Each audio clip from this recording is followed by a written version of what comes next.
Hello. All right, Ari and Coach Jim here talking about CrossFit Open Workout 22.1.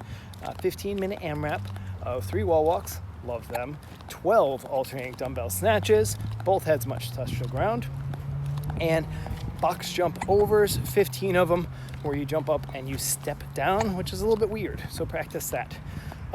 Initial thoughts for like people in the normal gym. Should you scale or RX? I would say if you can keep moving through the workout, if you can do all of those movements, go ahead and RX it. Like, you don't have to put up the best score, but if you can do the wall walks consistently over 15 minutes, you can do those snatches and the box jumps, go ahead and RX. If not, go ahead and scale it. No dramas. So for the wall walks, similar to last year, it's a different measurement. I am 5'9". This standard is harder for me than it was last year, but if you're like 5'11", it's probably going to be easier. So somewhere around that average height is where they've set this. So if you're a little below average, it's going to be harder for you, and if you're above average, it's going to be easier, just where those hands have to be placed. Something to keep in mind. Wall walks, you want to have a really engaged core. So don't arch. Don't stick that chest out. Keep the chest down. Be active through those shoulders and active all the way into the wall through those legs.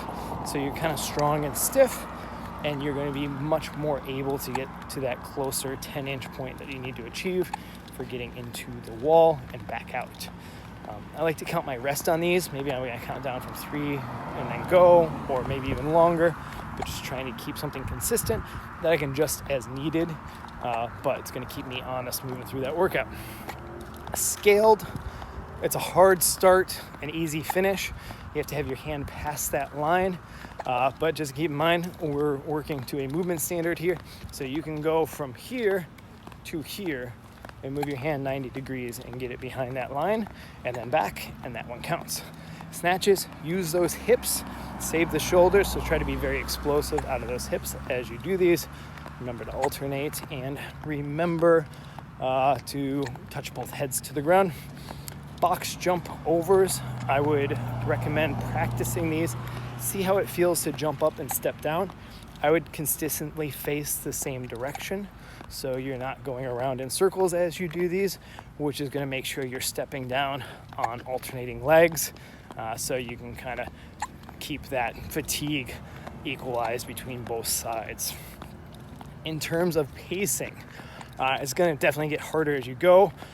I think the way this one works out, there's going to be some outliers, but for most people, it's going to be an engine workout. It's going to be like high heart rate. You keep moving. It's going to get tough. You're going to be gassed. Cool. That's fine. That's what we're working with.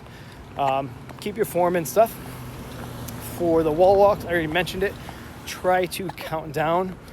Keep yourself honest between reps. When you get to the snatches, if you can, and probably most people are going to be able to, do those unbroken or in like 2 sets.